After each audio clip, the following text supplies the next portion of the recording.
Budget বক্তৃতা মাননীয় অর্থমন্ত্রী শেষ করার পরে কার্যত এখানে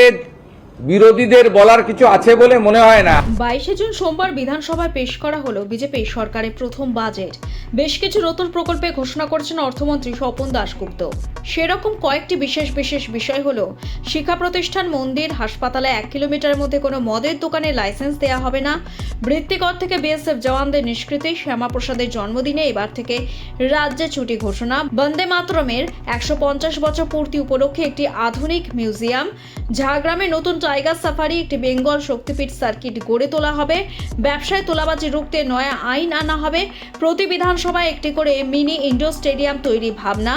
বয়স্ক ও বিধবাদের 500 টাকা করে ভাতা বৃদ্ধি, প্রাথমিক বিদ্যালয়ে পড়ুয়া পিছু মিড ডে মিলে বরাদ্দ বাড়ল 10 টাকা, অত্যাধুনিক হাসপাতাল গড়ে তুলতে প্রাইভেট সংস্থাকে শর্ত সাপেক্ষে প্রস্তাব, উত্তরবঙ্গে একটি এইমস ও ক্যান্সার হাসপাতাল গড়ে তোলা হবে, প্রতিযোগিতামূলক পরীক্ষার প্রস্তুতি নিচ্ছেন এমন মেধাবী ছাত্রদের এককালীন 30,000 টাকা, প্যারা টিচারদের সম্মানে 5,000 টাকা বৃদ্ধি, পুরুলিয়া, মালদা, বালুরঘাটের নয়া বিমানবন্দর, সাগর দ্বীপে যাতায়াত উন্নত করতে মুড়িগঙ্গার উপর সেতুর ভাবনা, 900 কোটি টাকা ব্যয় চিংড়িহাটা থেকে নিউ টাউন এলিভেটেড করিডোর, মহিলাদের বিনামূল্যে বাস পরিষেবার জন্য বরাদ্দ 550 কোটি, আরও 210 কোটি মা আহার কেন্দ্র, অঙ্গনওয়াড়ি ও আশাকর্মীদের কাজকে স্বীকৃতি দিয়ে তাদের মাসিক পারিশ্রমিক 5,000 বৃদ্ধি, অবিবাহিত ছাত্রীদের এককালীন 50,000 টাকা, শিক্ষিত বেকারদের ভরসা কর্মসূচিতে 3,000 টাকা করে দেওয়া হবে, 18% উপর আরও 20% ডিএ বৃদ্ধি, সিভিক ভলেন্টিয়ার, ভিলেজ পুলিশের মাসিক বেতন 2,000 টাকা বৃদ্ধির মতো নানান প্রকল্পে ঘোষণা করেন অর্থমন্ত্রী। অঙ্গনওয়াড়ি কর্মীদের এবং অঙ্গনওয়াড়ি সহায়িকাদের 6 বছরের নিচে শিশু, গর্ভবতী ও স্তন্যদায়ী মাদের পুষ্টির মাত্রা বাড়াতে প্রচুর অবদান রেখেছেন। আশা কর্মীরা প্রাথমিক স্তরে স্বাস্থ্য পরিষেবাকে মানুষের দরজায় পৌঁছে দিতে সাহায্য করেছেন। এই সকল কর্মচারীদের গুরুত্বপূর্ণ পরিষেবাকে স্বীকৃতি দিতে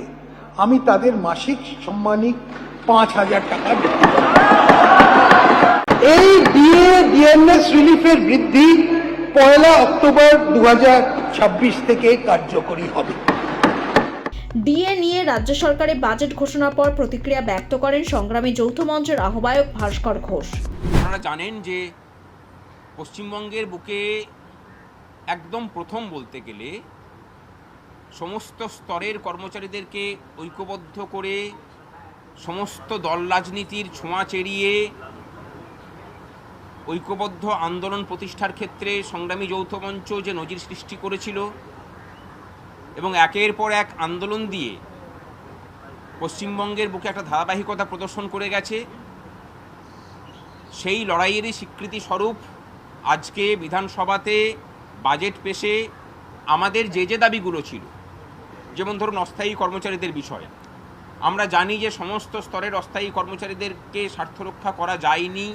যাদেরকে যায়নি তাদেরকে নিয়ে আমরা আলাদা করে সরকারের দৃষ্টি আকর্ষণ করার চেষ্টা করব এবং আশা করি সেগুলো সমাধান হবে। এরকম ভিডিও দেখতে চ্যানেলটি ফলো করুন।